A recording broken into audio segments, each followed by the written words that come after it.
High learners, welcome back to my YouTube channel let's improve with Arun. Last class में हम लोग discuss किए थे अलंकार के प्रकार।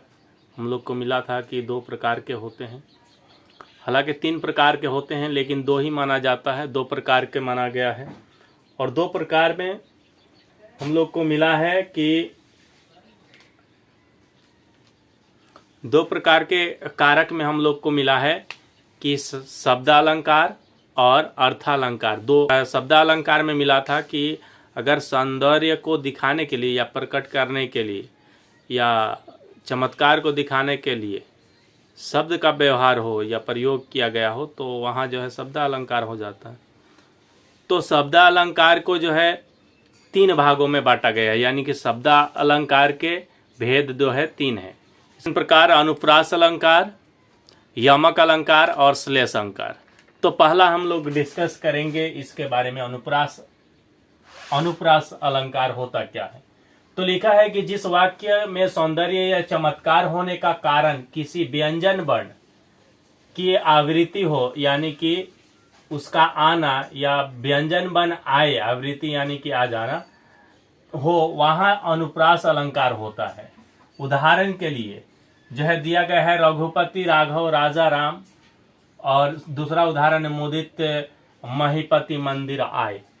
यहाँ पर जो है बताया गया है कि अनुप्रास अलंकार में क्या होता है कि इस वाक्य में सौंदर्य या चमत्कार होने का कारण किसी व्यंजन वर्ण, स्वर वर्ण नहीं, व्यंजन वर्ण हो या व्यंजन वर्ण की आवृत्ति हो या व्यंजन वर्ण आता हो, वहां पे जो है क्या होता है कि अनुप्रास अलंकार हो जाता है।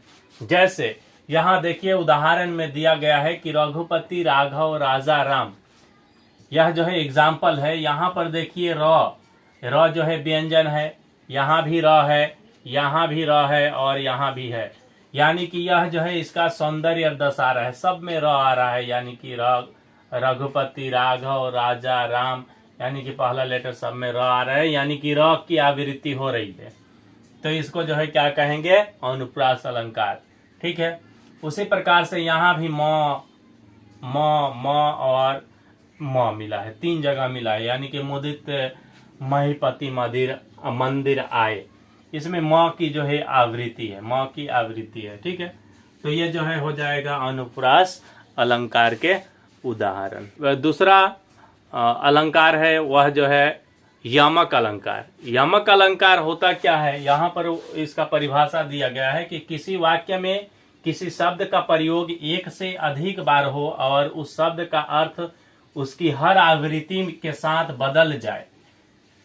कह रहा है कि किसी वाक्य में किसी शब्द का प्रयोग जो है एक से अधिक बार, यानी कि वह शब्द उस वाक्य में एक से अधिक बार आए, यानी कि अनेक बार आ सकता है, और हर समय उसका जो है जो अर्थ है वो अलग अलग हो, तो उसे जो है क्या कहते हैं, यमक अलंकार।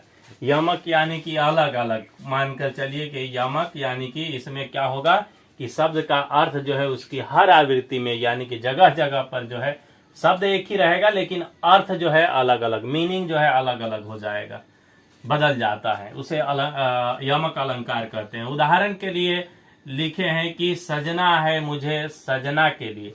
ये सजना एक शब्द आ रहा है यहाँ पे, ये सजना का अर्थ जो है अलग है, यानी कि सजना सवर्णा है, और यहाँ पर सजना का अर्थ हो जाता है स्वामी या पति के लिए। ठीक। तो यहाँ पर दो शब्द जो है अलग अलग जो है यहाँ पर क्या कर रहा है, अलग अलग इसका अर्थ निकल रहा है। यहाँ जो है सजना यानी कि सौंदर्य को बताया गया है या तैयार होना, और यहाँ जो है स्वामी के लिए या पति के लिए। ठीक। उसी तरह से जो है यहाँ पर नेक्स्ट जो है बताया गया है कि घटा का घमंड घटा। ये घटा यानी कि घटा मेघ या बादल, और घमंड तो पता ही है, और घटा यानी कि कम हो जाना, कम होना। तो अब जो है बात है कि क्वेश्चन जो है कैसे पूछेगा। क्वेश्चन इस प्रकार से पूछ सकता है कि यमक अलंकार किसे कहते हैं, उदाहरण दीजिए। या उदाहरण के साथ स्पष्टीकरण दीजिए। तो स्पष्टीकरण में मान लीजिए कि यही लिखेंगे कि यहाँ या इस पंक्ति में घटा जो है घटा की जो है आवृत्ति 2 बार हुआ है, यानी कि इसका शब्द जो है 2 बार आया है और इसका अर्थ जो है अलग अलग 2 बार हो रहा है। घटा का अर्थ जो है पहली शब्द का अर्थ है मेघ या बादल और दूसरी शब्द का जो है अर्थ है कम होना या घटना। उदाहरण यही लिखेंगे, है ना। तो अगर वीडियो अच्छा लगा हो तो लाइक करिएगा, कमेंट करिएगा और वीडियो को ज़्यादा से ज़्यादा शेयर करिए ताकि दूसरों को भी जो है हेल्प पहुंच सके।